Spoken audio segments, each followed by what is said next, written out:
Pharmacy. आज हम इस लेक्चर में आयन एक्सचेंज क्रोमेटोग्राफी को कंटिन्यू करेंगे, जिसमें हमें डिस्कस करना है classification of the ion exchange resins. पिछले लेक्चर में हमने जैसा कि डिस्कस कर लिया था basic introduction, principle behind the ion exchange chromatography, क्या ऐसे प्रिंसिपल था उसके पीछे।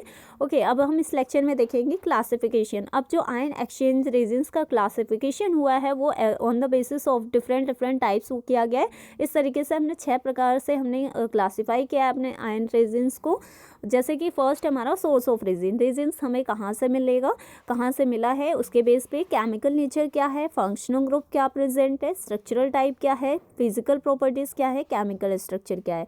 But before this we must have knowledge about what type of criteria resins must fulfil, यानी रेजिन्स को क्या क्राइटेरिया फुलफिल करना होगा अगर हम उसे आयन एक्सचेंज क्रोमेटोग्राफी में यूज़ कर रहे हैं। So firstly it must be chemically stable, यानी जो हमारा रेजिन होना चाहिए वो ऐसा होना चाहिए, केमिकली स्टेबल होना चाहिए। It should be insoluble in common solvent, और ये हमारे कॉमन सॉल्वेंट में इनसॉल्युबल होना चाहिए, बिकॉज अगर ये स्टेबल नहीं होगा, हमारे सॉल्वेंट के साथ मिक्स हो जाएगा, रिएक्शन देगा, तो हमारा आयन सेपरेशन नहीं हो पाएगा। It should have a sufficient degree of the cross linking, यानी कि जो क्रॉस लिंकिंग हो गया इनके बीच में, रेजिन्स के बीच में, पॉलीमर के बीच में, वो कैसी होनी चाहिए, सफिशिएंट डिग्री में होना चाहिए। The swollen resins must be denser then the water, और जो हमने रेजिन स्वोलन किया है, स्वोलन फॉर्म में यूज़ किया है, वो कैसा होना चाहिए, वाटर से ज़्यादा डेंसर होना चाहिए। It must contain the sufficient number of ion exchange groups, और आयन एक्सचेंज ग्रुप्स इसके पास मस्ट सफिशिएंट नंबर में होना चाहिए।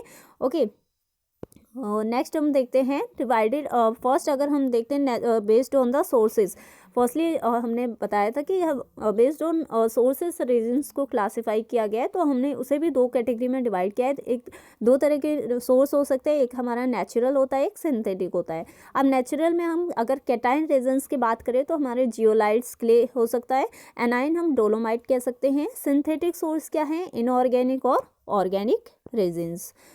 सिंथेटिक में inorganic, organic resins example, organic resins are the polymeric resin matrix, यानी कि जो हमारा ऑर्गेनिक रेजिन होगा वो कैसा होगा, पॉलीमेरिक रेजिन्स होगा, मैट्रिक्स होगा। द रेजिन्स कंपोज्ड ऑफ, अब रेजिन्स किससे कंपोज्ड होगा, पॉलीस्टायरीन, जो कि हम कह सकते हैं sites for exchangeable functional group, यानी कि जो एक्सचेंज होगा ग्रुप्स का वो कहाँ होगा, पॉलीस्टायरीन पे होगा। डाइविनाइल बेंजीन क्रॉस लिंकिंग एजेंट की तरह वर्क करेगा, ऑफर द स्टेबिलिटी, जो कि स्टेबिलिटी के लिए रेस्पॉन्सिबल होगा किसी भी रेजिन्स के। ओके, नेक्स्ट अगर हम देखें according to the chemical nature, 4 types का हमारा रेजिन हो सकता है केमिकल नेचर के बेस पे अगर क्लासीफाई करें। स्ट्रॉन्ग कैटायन एक्सचेंज रेजिन हो सकता है, वीक कैटायन एक्सचेंज रेजिन होगा, strong anion exchange resin, weak anion, यानी ये हमारा केमिकल नेचर हो गया, strong cation, weak cation, strong anion, weak anion. इस तरीके से हमने केमिकल बेसिस पे क्लासीफाई किया है। अगर हम बात करें स्ट्रॉन्गली एसिडिक कैटायन एक्सचेंजर, जैसे एग्जांपल है sulphonic acid group attach to the styrene and divinyl benzene copolymer. Weakly acidic हमें पता है कार्बोक्सिलिक एसिड ग्रुप होगा, और वो हमारे एक्राइलिक एसिड से अटैच होगा और डाइविनाइल बेंजीन कोपोलीमर की तरह एक्ट करेगा। स्ट्रॉन्ग बेसिक एनायन के एग्जांपल में हम दे सकते हैं क्वाटरनरी अमोनियम ग्रुप होता है, जो कि स्ट्रॉन्ग बेस की तरह एक्ट करता है। उसे अगर हम स्टायरिन से अटैच करवा देंगे, स्टायरिन रेजिनस स्ट्रक्चर होगा, तो वहाँ पे वो कैसा हो जाएगा, strongly basic anion exchanger, and divinyl benzene act as a copolymer. Weakly basic anion exchange, polyalkylamine groups attached to the styrene and divinyl benzene copolymer. Functional group के प्रेजेंट के बेस पे हमने कैसे क्लासीफाई किया, present in different ion exchange resin like strong cation exchange resin sulphonic acid, weak cation exchange resins carboxylic और hydroxyl हो गया, sulphonyl हो गया, PO3 हो गया, फॉस्फेट हो गया। तो इस बेस पे इन्होंने वीक कैटायन एक्सचेंज रेजिन्स को क्लासीफाई किया। स्ट्रॉन्ग एनायन रेजिन्स क्या हो सकते हैं, जैसे कि N+R3 and R2। Week anion हम क्या होंगे, वीक एनायन में NHR NH2 अमोनिया ग्रुप। इस तरीके से हमने क्लासीफाई किया हुआ है अपने रेजिन्स को। ओके, नेक्स्ट अगर हम देखें structural type of ion exchange resins, it contains 4 type. They are pellicular type with ion exchange film, porous resin coated with the exchanger beads, macro reticular resin beads, surface sulphonated and bonded electrostatically with ion exchanger. ये हमारे 4 structural based classification है resins के। Pellicular type में क्या होता है with ion exchange resin, 30 to 40 micro इनका size होता है, with 1 to 2 micro film thickness होती है इनकी। वेरी लो एक्सचेंज कैपेसिटी होती है पेलिकुलर टाइप की। देयर आयन एक्सचेंज एफिशिएंसी कितनी हो सकती है, 0.01 to 0.1 milli equivalent per gram of ion exchange resins.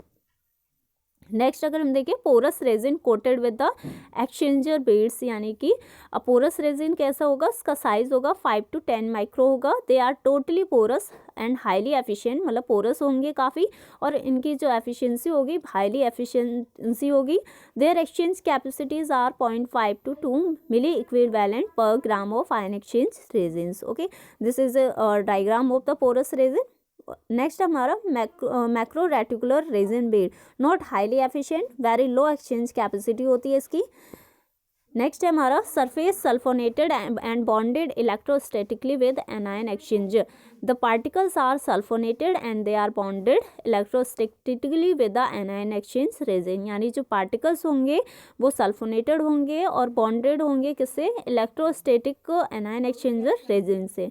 They are less efficient, have low exchanger capacity. Okay, their exchange capacity कितनी होगी, 0.02 milli equivalent per gram of the exchange resin. This is the diagram of the surface sulphonated and bonded electrostatically with anion exchanger. Next practical requirements क्या होंगी जब हम ion exchange chromatography perform करेंगे, उसके लिए हम नेक्स्ट लेक्चर में देखेंगे। अभी हमें सिर्फ इतना ही लर्न करना है, classification of the resin based on different types like sources, chemical nature, chemical structure, physical properties के बेस पे हमने क्लासीफाई कर दिया है। अब हम नेक्स्ट लेक्चर में प्रैक्टिकल रिक्वायरमेंट्स देखेंगे जब हम आयन एक्सचेंज क्रोमेटोग्राफी परफॉर्म करेंगे। Thank you so much.